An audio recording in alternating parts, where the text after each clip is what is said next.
Toujours le frère Zvonko dans la continuité des messages.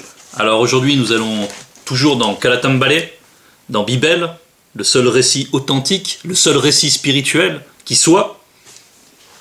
Tout le reste, toutes les autres Bibles étant falsifiées. Dans les Bibles falsifiées, le passage dans lequel nous nous serions rendus s'appellerait Job. Mais ici c'est Thémoucéa. Thémoucéa, le patriarche Thémoucéa, un homme noir. Donc, parce que tous les patriarches étaient noirs. Thémoucéa, on va aller donc chapitre 14, c'est la brèche, Thémoucéa, la brèche. C'est l'ensemble du chapitre Thémoucéa qui est sous-titré la brèche, la brèche. Bon. Et nous allons parler de cette brèche. Et ce chapitre 14 s'intitule « 7e réplique de Thémoucéa, la triste condition d'homme ». La triste condition d'homme. Bon, il faut rappeler un petit peu l'histoire de Thémoucéa. Thémoucéa donc était un initié, un homme droit qui avait la crainte du respect qui est dû à Loba, et qui a été, parce qu'il avait une conception par rapport à Loba, que le mal pouvait émaner de la manifestation de la volonté de Loba. Ça a été une brèche dans sa protection. Quoi qu'il soit intègre complètement par rapport à la moralité, par rapport à l'application des lois, néanmoins cette conception-là a permis au jadis, au Muniba Bobé, à Satan, de le toucher, a permis à Satan de l'atteindre et de le frapper d'une maladie, de la lèpre. Et ça lui a causé d'énormes souffrances, non seulement physiques, mais encore psychologiques, mais encore... parce que, bon, c'est très délicat, nous allons voir au fur et à mesure, nous allons parler de cette souffrance. Mais donc il fallait remettre en contexte. Et donc ensuite, des amis sont venus le visiter, des amis sont venus pleurer son sort, et ensuite ils se sont entretenus, ils ont échangé des mots, des langages, ils ont échangé des phrases, des conversations pour parler de la condition de leur ami Thémoucéa. Et Thémoucéa prend ici la parole et réplique, c'est-à-dire qu'il y a déjà eu des échanges avec ses amis, et là c'est Thémoucéa qui fait une réponse, une réplique c'est donc une réponse. Et il va répondre en prenant des considérations larges sur ce qu'on appelle la condition d'homme. Déjà, dans le verset 1, on nous dit « L'homme né de la femme, point d'exclamation. L'homme né de la femme, point d'exclamation. Sa vie est courte, virgule, sans cesse agitée. » Donc là, on nous parle de l'homme. L'homme, dans Bibel, et spirituellement, c'est ainsi, parce que Kalatambale, c'est une œuvre spirituelle, c'est aussi une entité. Et cela recoupe tout ce qui est de l'ordre de la réalité. Donc, l'homme, ça désigne le noir. L'homme né de la femme, point d'exclamation, sa vie est courte, sans cesse agitée. Oui, on vit aujourd'hui la réalité de la chute. Et à partir du moment où il y a eu la réalité de la chute, la vie a été bornée, est intervenue la mort, la souffrance, et tout ce qui est lié à la faiblesse. C'est la réalité du déclin. C'est la réalité de la chute. Et effectivement, l'homme né de la femme, sa vie est courte, sans cesse agité. Alors, ici on prend l'homme né de la femme, donc ça va être l'homme noir. Et on prend l'homme noir dans toute sa généralité. C'est-à-dire qu'on ne fait pas ici la distinction entre initié et non initié. L'homme né de la femme, sa vie est courte, sans cesse agité. Donc on prend l'homme, et l'agitation ici, elle est liée au désir des hommes. Et nous savons qu'il y a des mauvais désirs et des bons désirs. Et ce qui va différencier l'initié, c'est que lui, il a un rapport à la grâce. Il a un rapport. C'est-à-dire que dans cette réalité de la chute, la grâce lui a été accordée. Et il a pu s'édifier à partir de la grâce. Ou encore, il y a d'autres initiés qui, eux, le sont dès le sein de leur mère, mais c'est encore un autre cas. Mais on va plutôt rester dans cette, on va dire, dans cette double catégorie, initié, non initié, on ne va pas trop décomposer. Et donc, il y a déjà une différence par rapport au désir. C'est-à-dire que l'initié, lui, a appris à a appris, ou alors il l'était depuis le début, à contrecarrer les mauvais désirs, à ne plus être sujet aux mauvais désirs. C'est ce qui fait la différence avec l'homme non initié qui, lui, vit avec ses mauvais désirs. Et cette agitation-là, n'est pas la même. Parce qu'il y a l'homme né de la femme, mais il y a l'homme qui est né du mundi, et celui-ci, il reçoit comme un présent la paix. Une des premières choses qu'il reçoit, c'est la paix. Et la paix vient calmer cette agitation. Et la paix vient... Parce qu'il y a toujours des désirs, mais il y a des désirs qui sont légitimes. Et il est bon de vivre ces désirs légitimes, selon l'initiation. Donc il y a une différence. Ici, Temusea nous présente donc globalement le sort de l'homme. Mais on voit qu'on peut nuancer ce propos. Selon qu'on appartienne à telle ou telle catégorie, cette agitation n'est pas la même. Verset 2. Il naît, il est coupé comme une fleur. Il fuit et disparaît comme une ombre. Donc là, on prend une image pour nous parler de la fugacité de l'existence dans le visible. C'est-à-dire que la vie dans le visible, l'existence dans le visible est très courte, très courte, très très très courte, au regard de l'éternité. Donc l'homme, il paraît, et puis il est coupé. Son cordon d'argent est coupé, est rompu, et il rompt avec le visible. Et ensuite il nous dit, et disparaît comme une ombre. Mais il disparaît comme une ombre aux yeux de ceux qui sont dans le visible. Parce que ce qui se passe après, ça va justement dépendre selon que l'on soit initié, selon qu'on soit non initié. Il n'y aura pas la même destination dans l'après-vie. Mais toujours est-il que du point de vue du visible, il disparaît comme une ombre, c'est-à-dire que, bon, on va pas trop rentrer là-dedans, on va prendre après un passage qui va illustrer, parce Temusea n'était pas le premier à avoir ces considérations par rapport à la triste condition d'homme. On va prendre le verset 3. « Et c'est sur lui que Mudima Mekokisedi a le regard posé et me fait aller en justice avec sa personne. » Alors là, on voit deux choses. C'était déjà, Temusea s'identifie à ce sort, on va dire, à cette fugacité de l'existence. Il sait qu'il est initié, mais pour le moment, dans sa souffrance, lui, tout ce qu'il voit, c'est ce qu'il vit là dans le visible. Et il voit que sa condition est misérable alors qu'il est initié, et ça le rend amer. Misérable dans le sens où il vit d'énormes souffrances. Et c'est sur lui que Mudima Mekokisedi a le regard posé. Donc là, c'est la brèche, c'est précisément la brèche qu'a Temusea. C'est-à-dire qu'il considère que ses malheurs lui viennent d'une entité. L'entité des châtiments en charge du domaine de la nature. Donc, il pense qu'il est accablé par cette entité, qui effectivement est en charge des châtiments et qu'il est frappé de ces châtiments. Mais en réalité, il n'en est rien. En réalité, donc, c'est le jadis qu'il avait frappé durant le temps de sa vie dans le visible. Et me fait aller en justice avec sa personne. Donc il considère cela, c'est que malgré la fugacité, malgré la fragilité de cette condition d'homme, il ne peut pas goûter des simples bonheurs liés à, on va dire, à l'héritage échu des initiés. Il ne peut pas jouir tout simplement des petits bonheurs de sa famille. Il ne peut pas jouir des petits bonheurs liés à un bon repas, à se réjouir simplement comme un homme. C'est pour ça qu'il se rapproche, il se compare à l'homme. C'est que malgré son héritage spirituel, il goûte le même sort que l'homme, livré à lui-même, le non-initié. Et ça, donc, on avait dit qu'il y avait d'autres réflexions. Mon a lui aussi réfléchi à tout cela, à la condition d'homme, et nous allons nous rendre donc dans Mulangwedi au chapitre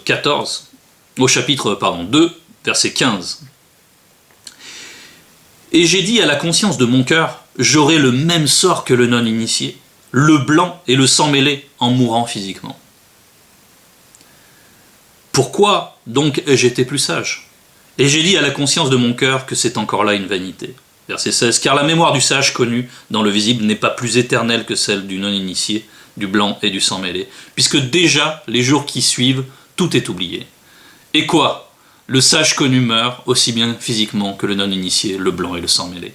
Et j'ai haï l'existence, verset 17, dans le visible, car ce qui se fait sous le soleil m'a déplu, car tout est vanité et poursuite du vent. Donc là, on est dans la même considération. C'est-à-dire que, malgré l'initiation, ici, ce qui est souligné, c'est qu'il faut quand même passer par cette rupture avec le visible. Il faut que tout ce que l'on peut faire durant cette existence est tellement insignifiant du point de vue du visible qu'on peut y trouver un certain dégoût. Et Monmon dit aussi que celui qui augmente sa sagesse augmente sa douleur. Et c'est pour ça, dans ces réflexions-là, ces réflexions aboutissent à une certaine amertume. Mais on peut observer qu'elles sont quand même centrées par rapport au visible. Quand on dit, par exemple, que la mémoire du sage, que déjà les jours qui suivent, tout est oublié. Car la mémoire du sage connu dans le visible n'est pas plus éternelle. Oui, dans le visible, mais dans l'invisible, il n'en est rien. C'est ce qu'on va voir un peu plus loin. Verset 4. Comment des Nanumoloma, Bungulane, ange déchu, après s'être souillé avec nos sœurs noires non initiées, sortira-t-il un blanc pur à la suite de leur union? Point d'interrogation. Et il répond, il n'en peut sortir aucun. Donc, là, Thémoucéa va jusqu'à se comparer au blanc, au sang mêlé, à celui qui est impur. Et ici, on va juste éclairer cette chose, c'est que effectivement, les blancs sont issus d'une hybridation. Ils ont d'une semence qui était déjà corrompue, dénaturée. Et dans cette semence, il y a les désirs. Il y a une transmission génétique. Et il y a une transmission génétique spirituelle. Des désirs qui étaient propres aux anges déchus. Et naturellement, un blanc, un sang mêlé, et l'héritier de tout cela, et l'héritier de ces maudits désirs. Il connaît l'agitation dont on parlait au départ. Il connaît cette agitation d'une manière incontrôlable. Il est dépendant de cela. Il peut, bien sûr, il a un libre arbitre lui aussi, il peut canaliser en grande partie, mais de par lui-même, il a déjà une très grande propension à faire le mal. Parce qu'il est conditionné de manière constitutive à cela. Et Thémoucéa sait cela. Et Thémoucéa, néanmoins, pousse la comparaison de son sort jusqu'à la comparaison de la vie, de l'existence d'un blanc et d'un sang mêlé. C'est parce que donc, il est plongé dans la souffrance. Verset 5, si les jours de l'homme sont fixés, si tu as compté ses mois, si tu as marqué le terme qu'il ne saurait franchir, que Moudiba Bekokisedi puisse détourner de lui son regard et lui donner du relâche, pour qu'il ait au moins la joie du mercenaire à la fin de sa journée. Donc, bien sûr, là, il continue dans la continuité de ses raisonnements, il mentionne toujours Muniba Bekokisedi, l'entité des châtiments en charge du domaine de la nature. Il se croit poursuivi par elle, mais il n'en est rien en réalité. Ce qu'il y a, c'est qu'il est privé de la joie simple. Même un mercenaire qui, lui, travaille durement, ne possède pas grand-chose, mais quand même, le soir, il peut se nourrir d'un bon repas, il a certaines satisfactions dans le visible, il peut, dans la vie de son corps, avoir certaines réjouissances, dont Thémoucéa est privé. Et en tant qu'initié, pour lui, c'est inacceptable. C'est inacceptable. Il est dans l'incompréhension de ce qui lui arrive. Verset 7, un arbre mystérieux a de l'espérance. Quand on le coupe, il repousse. Il produit encore des rejetons. Et on va aller au verset 8. Quand sa racine a vieilli dans le sol, quand son tronc meurt, il reverdit à l'approche de l'eau. Il pousse des branches comme une jeune plante. Donc un arbre mystérieux, ici, ça va représenter beaucoup de choses. On dit quand on le coupe, il repousse, il produit encore des rejetons. Donc, ici, l'arbre mystérieux, ça va représenter l'initiation du mystère. L'initiation dans les mystères, la connaissance interdite. L'arbre mystérieux, c'est donc l'initié. Il a de l'espérance quand on le coupe. Il repousse, il produit encore des rejetons. Donc, ces rejetons-là, ça peut symboliser beaucoup de choses. Ça peut symboliser des héritiers, donc des héritiers spirituels, des enfants, des fils, des filles, qui eux vont être initiés et qui vont perpétuer quelque chose, qui vont vivre le message à leur tour et qui vont perpétuer l'œuvre. Donc, il y a une propension à dépasser les limites fixées par la rupture avec le visible à travers ces rejetons. Et ces rejetons, là on a parlé d'enfants, mais on peut enfanter spirituellement aussi, différemment que par l'union entre un homme et une femme. On peut le faire aussi en transmettant le message, en ayant en vertu du verbe, en portant la semence, et en étant fertile avec cette semence à l'extérieur, en gagnant des non-initiés. Et même aujourd'hui, des blancs et des sans-mêlés, parce qu'aujourd'hui, la porte est ouverte par la présence du deuxième né, de Zulula. On peut aller chercher ces personnes-là, des personnes connues par le verbe, et les amener. Et ceci est une œuvre. Et ceci est une œuvre qui va se diffuser, parce que eux-mêmes ensuite vont pouvoir faire la même chose ensuite, par la permission du verbe, et porter la semence à leur tour. Et par là même, il y a toute une génération, et toute une œuvre qui dépasse la condition du visible. On va prendre brièvement Mienge. Mienge 126, au verset 5.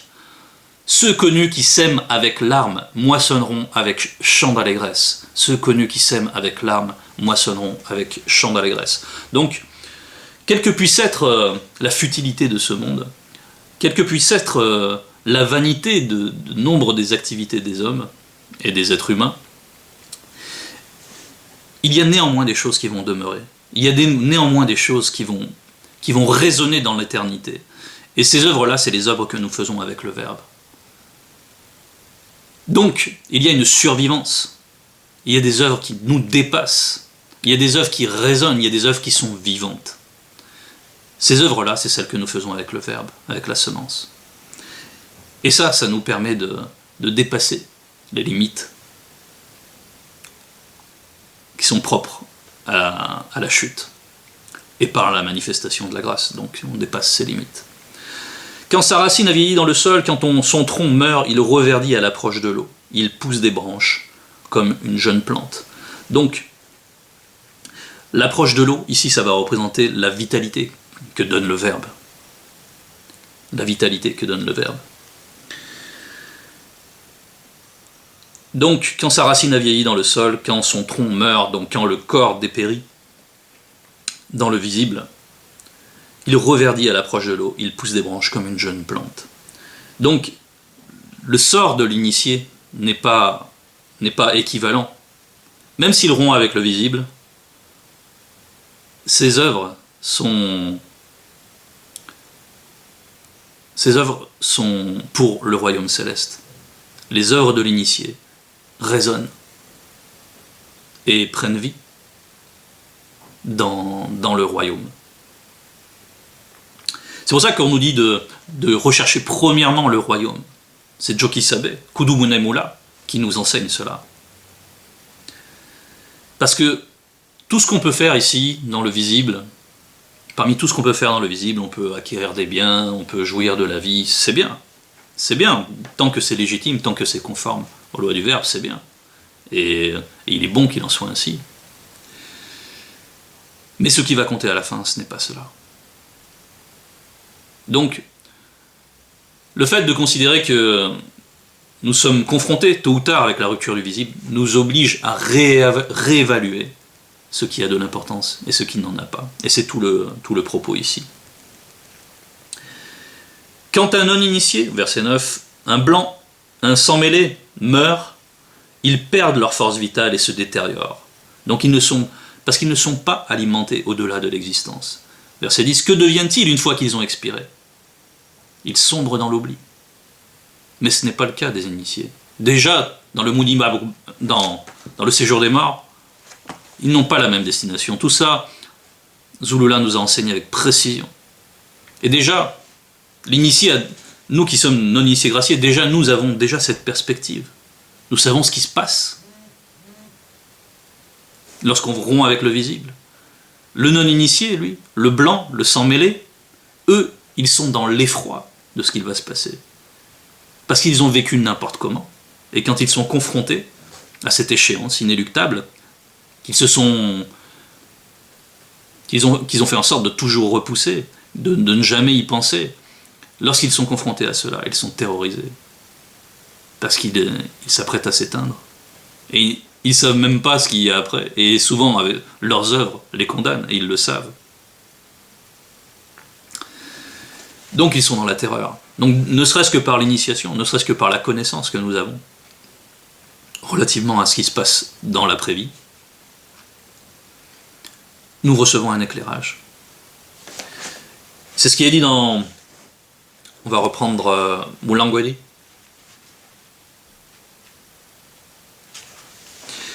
2 verset 14. Le sage connu a une entité de lumière près de lui, tandis que le non-initié, le blanc et le sang-mêlé marchent dans les ténèbres. Mais j'ai reconnu aussi qu'ils vont l'un et l'autre mourir physiquement dans le visible. Et tout à l'heure, nous avons lu la suite de ce passage, ses considérations quant à la rupture avec le visible. Mais néanmoins, le sage connu a une entité de lumière près de lui. Donc, l'initié, lui, reçoit un éclairage. Et de par cet éclairage, il a une espérance que le non-initié n'a pas. Donc, il ne s'agit pas simplement de... Il faut transcender nos pensées. Il faut demander au Verbe de transcender nos consciences pour pouvoir considérer la condition du spirituel, et non pas seulement la condition de l'homme dans ce visible de la chute. Que deviennent-ils une fois qu'ils ont expiré? Les eaux des lacs s'évanouissent, les fleuves tarissent et se dessèchent, donc ils ne sont plus alimentés par le Verbe. Et cette manière d'être alimenté par-delà la rupture, c'est le mundi, c'est le lien avec le mundi, c'est le lien avec l'éternité. Parce que les blancs là qu'on a cités, les non-initiés, eux, ils ne sont connectés que dans l'existence, mais non pas relativement à la vie véritable. Il y a une différence entre l'existence et la vie. Il y a des enseignements puissants que notre Mouledi, Zulula, le deuxième né, nous a livrés quant à cette différence. Il y a vraiment de quoi s'émerveiller dans ces enseignements. Il y a vraiment une illumination dans ces enseignements. Il faut rester en lien avec notre Mouledi pour vivre dans la lumière. C'est très important dans cette époque. Ce n'est pas pour rien qu'il est là dans cette époque. Donc, les blancs et les sans-mêlés sont déconnectés spirituellement et donc ils s'évanouissent. Verset 12. Ainsi le non-initié, le blanc et le sang-mêlé se couchent et ne se relèveront plus. Ils ne se réveilleront pas tant que les astres dans l'univers d'hommes subsisteront. Ils ne sortiront pas de leur mort pour revivre dans le visible. Oui. Donc là, il y a 2 choses. On nous parle d'abord d'une échéance. Ils ne se réveilleront pas tant que les astres dans l'univers d'hommes subsisteront. Donc c'est au jour de la grande consommation qu'ils seront ranimés pour le jugement. Pour le jugement. Et là c'est chaud. C'est chaud. Ben oui. Donc ils seront jugés par des entités. L'entité des jugements conscients. Ils ne sortiront pas de leur mort pour revivre dans le visible. Donc, là on parle d'une certaine fatalité. une fatalité. La fatalité, c'est l'inéluctable. C'est-à-dire qu'une fois qu'ils ont disparu, ils n'ont plus aucune part dans les œuvres du visible, et ils n'auront jamais part. Ils n'auront plus jamais part à cela. Et tout ce qu'ils ont pu vivre, ressentir par rapport à ce visible, tout ça n'a plus aucune importance.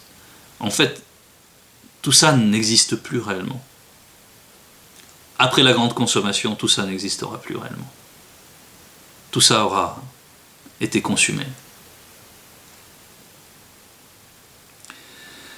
13. Oh, si le verbe de Loba voulait me cacher, me tenir couvert jusqu'à ce que la colère de Muniba Beko Kisedi fût passée, et me fixer un terme auquel il me rétablira.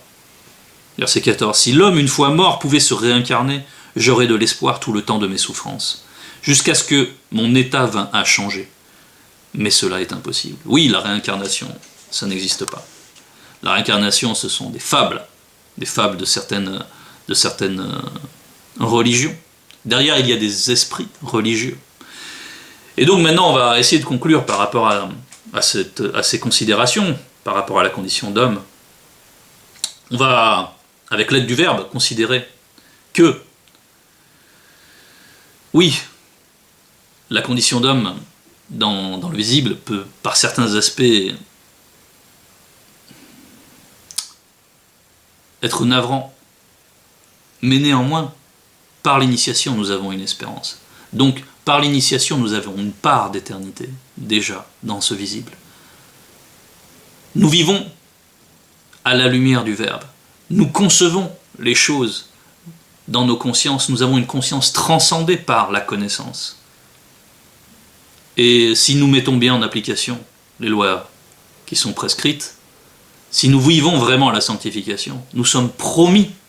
Il y a la promesse, il y a la notion de la promesse. Nous sommes promis à une vie véritable et meilleure. Une vie spirituelle avec des corps spirituels. Ces corps spirituels sont constitués par les œuvres que nous manifestons dans le Verbe. Oui, ces œuvres sont éternelles. Oui, ces œuvres résonnent dans l'éternité. Et oui, ces œuvres nous couvrent, sont des vêtements pour nous. Et oui, nous hériterons de la vie véritable si nous sommes obéissants envers le Verbe de Loba. Si nous manifestons réellement la crainte du respect qui est due à Tété. Donc, nous avons cet espoir, cette espérance. Cette espérance est vivante. Et c'est une part d'éternité. Il faut aussi considérer par rapport à la brèche, il faut aussi conclure quelque chose par rapport à la brèche. C'est très important.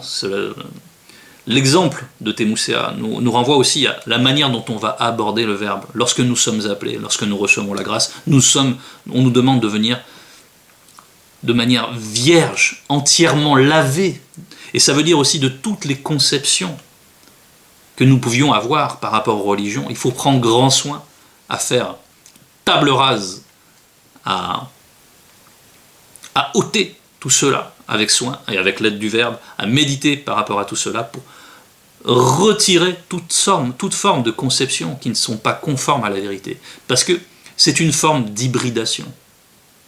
C'est une forme d'hybridation. En fait, nous recevons la semence du Verbe.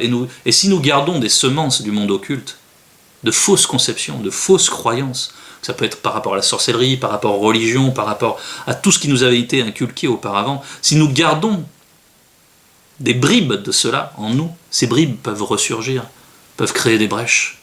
Et le monde occulte peut en profiter pour nous frapper, malgré le fait que nous fassions tout consciemment par rapport à nos consciences pour être initiés, pour vivre la sanctification. Mais si on laisse ces choses-là en arrière, si on les garde dans un coin, si on les considère comme ayant une réalité, alors l'antivérité germe aussi en nous en même temps. Et donc il y a hybridation entre deux semences.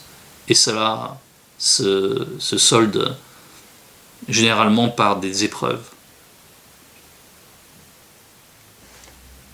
Donc voilà, il fallait aussi conclure sur cet aspect. C'était le message. Toute gloire soit à Loba. Toute gloire lui revient toujours de toute manière. Ainsi soit-il.